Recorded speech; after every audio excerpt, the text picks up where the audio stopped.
Hi friends, வாங்க இன்னைக்கு ஒரு டேஸ்ட் அண்ட் ஹெல்த்தியான மணத்தக்காளி காய் குழம்பு தான் பண்ணியிருந்தோம். இது வயிற்றுப்புண் வாய்ப்புண் இருக்கிறவங்களாம் சாப்பிட்டீங்கன்னா அவ்வளோ சீக்கிரமா கியூர் ஆகி சூப்பரான ஒரு ரிசல்ட் கிடைக்கும். இதை எப்படி செய்யறதுன்னு பார்க்கறதுக்கு முன்னாடி நம்ம அடுப்பு அகாடமி சேனலை சப்ஸ்கிரைப் பண்ணிக்கோங்க.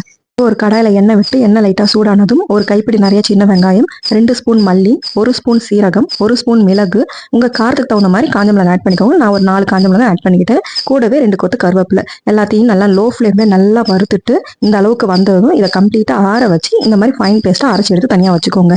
இப்போ இன்னொரு கடாயில எண்ணெய் விட்டு எண்ணெய் லைட்டா சூடானதும் கடுகு போட்டு பொரிஞ்சதும் இந்த மாதிரி பச்சை மணத்தக்காளி காய் இதை எண்ணெயில போட்டுருங்க. இது கொஞ்சம் வெடிக்கும், அதனால லோ ஃப்ளேம்ல கொட்டிட்டு கொஞ்சம் தள்ளி நின்று வதக்குங்க. ஸோ இதை நல்லா இந்த அளவுக்கு வதக்கி முடிச்சதும் இந்த காயோட கசப்பு டேஸ்ட் தெரியாம இருக்கிறதுக்காக ஒரு குட்டி நெல்லிக்காய் சைஸ் புளியை ஊற வச்சிருந்தேன். அது ஒரு அரை கிளாஸ் வரும் அந்த புளி தண்ணி. அதையும் இது கூடவே ஊத்திட்டு இந்த அளவுக்கு நல்லா கொதிச்சதும் நம்ம அரைச்சி வச்சிருக்கிற மசாலா பேஸ்ட்டை இது கூட ஆட் பண்ணிக்கலாம். இப்போ மசாலா பேஸ்ட் ஊத்துறதுக்கு அப்புறம் தேவைக்கேற்ப கொஞ்சமா தண்ணி ஆட் பண்ணிக்கோங்க. நான் மிக்ஸி ஜார் கழுவுன தண்ணியை ஆட் பண்ணிக்கிட்டேன். எல்லாத்தையும் நல்லா ஒரு சேர கலந்து விட்டுட்டு நம்ம குழம்புக்கு தேவையான உப்பையும் ஆட் பண்ணிக்கோங்க. எல்லாத்தையும் நல்லா கலந்து விட்டுட்டு மூடி போட்டு குழம்பு நல்லா கொதிக்க விடுங்க. நல்லா கொதிச்சு இந்த அளவுக்கு எண்ணெய் பிரிஞ்சு வந்ததும் கசப்பு அண்ட் காரம் தெரியாம இருக்கிறத ஒரு பிஞ்ச் வெல்லம் ஆட் பண்ணியிருக்கேன். விருப்பம் இல்லைன்னா அதை நீங்க ஸ்கிப் பண்ணிக்கலாம். எல்லாத்தையும் போட்டு நல்லா கலந்து விட்டுட்டு அகைன் மூடி போட்டு லோ ஃப்ளேம்ல ஒரு 5 to 8 மினிட்ஸ் விட்டுருங்க. நல்லா எண்ணெய் பிரிஞ்சு இந்த அளவுக்கு குழம்பு கெட்டியாகி வந்துடும்.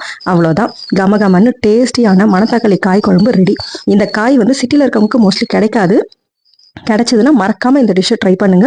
ஊர்ல இருக்கிற எல்லாரும் இல்ல தோட்டம் வச்சுக்கிறவங்களுக்கும் இது ஈஸியா கிடைக்கும். அப்படி இருந்ததுன்னா வீக்லி ஒன்ஸ் ஆவது இந்த ரெசிபியை ட்ரை பண்ணிடுங்க. அவ்வளோ ஹெல்த்தி.